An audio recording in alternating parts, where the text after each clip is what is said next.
Note: the procedure shown in this video is for a mechanically similar notebook in the HP ProBook 400 series. The procedure for this notebook is identical.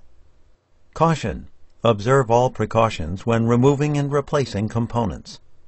Before you begin, remove the battery and large service door. Removal: slide the small service door towards the front of the notebook. Lift the small service door out of the base enclosure and remove. Replacement: lower the small service door into position, aligning the tabs. Slide the small service door back until it is fully seated. Continue the reassembly.